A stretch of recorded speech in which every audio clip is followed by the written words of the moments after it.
Everyone was waiting for this moment. And finally, the great Lufas Mafal came face to face with the Demon King. In episode 11, the scene begins with King Levatain summoning a player to be one of the 7 heroes, with the goal of defeating Lufas and the Demon King. This player is trained by one of the best swordsmen in the world. In the middle of the training, he receives the news that the king managed to gather the best fighters and swordsmen for the journey. Swordsmen for the journey. Everyone sets out on the mission, being applauded and celebrated for finally having someone willing to fight for them. But as soon as the hero steps outside the gates, he sees black feathers falling from the sky and feels an overwhelming presence.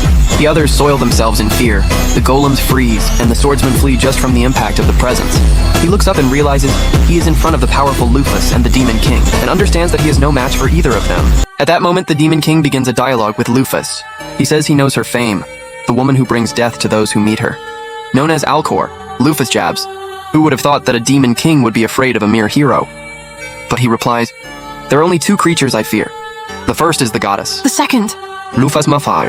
Lufas thought the Demon King wanted to kill the hero, but in fact he appeared there to meet Lufas herself. He wanted to say that it was a mistake to have let her be sealed 200 years ago. She asks why, and he answers, "You'll have to take that from me by force." The epic fight begins. The hero and his companions tremble in fear, watching the overwhelming clash between the two. They attack each other simultaneously, and the force of the blows destroys everything around. Lufas, with an imposing attack, lands a punch on the Demon King, launching him into the skies. Then she creates a monstrous magic in her hands and, with a single blow, hits the Demon King. The impact is so brutal that the clouds of the continent open, but the Demon King stops the attack with just one hand. Even so, he acknowledges Lufas's power. They are on the same level of strength, but the Demon King has more HP.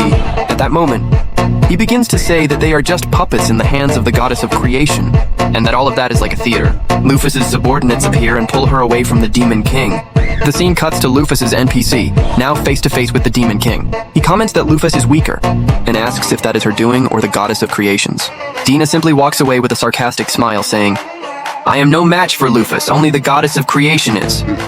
Save it to watch later, and by the way, follow me already so you don't miss any summary.